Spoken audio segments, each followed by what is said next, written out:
இன்றைக்கி நம்ம பார்க்க போகிறது ராமநாதபுரம் மாவட்டத்தை பற்றி தான்.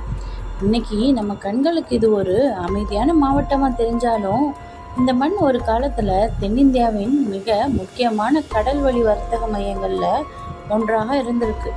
பண்டைய பாண்டியர்கள் ஆட்சி செஞ்ச காலத்தில் இந்த பகுதி அரபு நாடுகள், இலங்கை மற்றும் தென்கிழக்கு ஆசியா நாடுகளுடன் நேரடியாக கடல் வணிக தொடர்பில் இருந்திருக்கு. அப்போ இந்த நிலம் வெறும் நிலம் மட்டும் இல்லைங்க, இது ஒரு உயிரோட்டமான வர்த்தக மையம், கப்பல்கள் நிறைந்த கடல், வணிகர்கள் நிறைந்த துறைமுகம், முத்து மற்றும் உப்பு வணிகம், மீன் வளம்னு இந்த நிலம் மிகுந்த பொருளாதார சக்தியாக இருந்திருக்கு.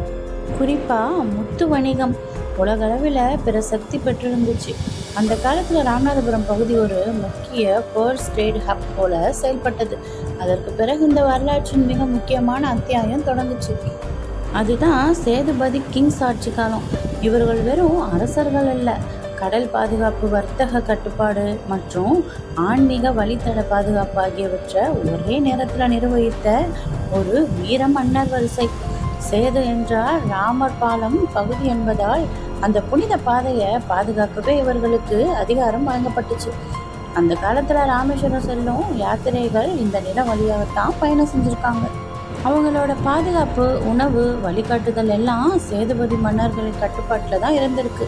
அவர்கள் இந்த நிலத்தில் பல கோட்டைகளை கட்டினாங்க, கடல் வழி பாதுகாப்பை வலுப்படுத்தியிருக்காங்க, வர்த்தகத்தை ஒழுங்குபடுத்தினார்கள், டேக்ஸ் சிஸ்டம் மற்றும் அட்மினிஸ்ட்ரேட்டிவ் கண்ட்ரோல் ஆகியவற்றை மேம்படுத்தி இந்த பகுதியை ஒரு செமி இண்டிபெண்ட் ஹோஸ்டல் கிங்டம்ஸ் போல மாற்றியிருக்காங்க.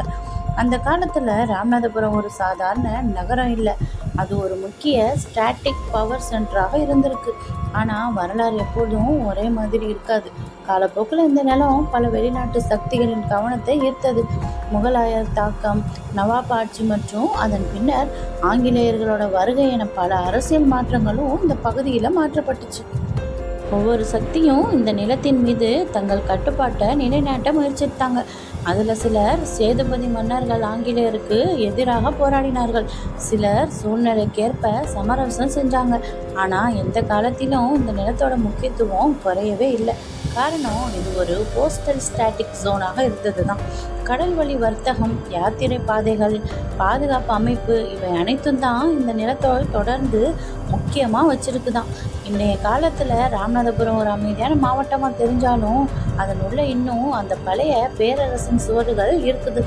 மக்கள் வாழ்க்கை இப்பொழுது மீன்வளம், உப்பு உற்பத்தி, சிறு தொழில்கள் மற்றும் கடல் சார்ந்த பொருளாதாரத்தை சார்ந்து தான் இருக்குதான். ஆனால் அந்த மண்ணுக்குள்ளே ஒரு காலத்தில் நடந்த கப்பல் வர்த்தகம், வீரர்கள், போர்கள், கோட்டைகள், அரசியல் சதிகள் எல்லாம் இன்னும் வரலாற்று நினைவுகளில் உறைஞ்சிருக்குதான். இந்த நிலத்தை வெறும் நிலமாக பார்க்க முடியாது, ஏன்னா இது ஒரு காலத்தில் முழு பேரரசுகளின் சந்திப்பு புள்ளியாக இருந்திருக்கு. ஒரு பக்கம் ஆன்மீக பயணிகள், மற்றொரு பக்கம் வணிகர்கள், இன்னொரு பக்கம் வீரர்கள்னு பல உலகங்கள் இங்கு ஒன்றாக கலந்திருந்திருக்கு. ஒரு நிலம் எப்படி பல நூற்றாண்டுகளாக மாறி வருது என்பதை புரிந்து கொள்ள வேண்டும்னா ராமநாதபுரம் தான் ஒரு சிறந்த உதாரணம். இது வெறும் மாவட்டம் இல்லை, இது ஒரு வரலாற்றின் உயிருள்ள சாட்சி. வீரர்களின் நிலம், கடல், பேரரசின் மையம், ஆன்மீகமும் வர்த்தகமும் இணைந்த ஒரு பெரிய நாகரிகத்தின் அத்தியாயம்.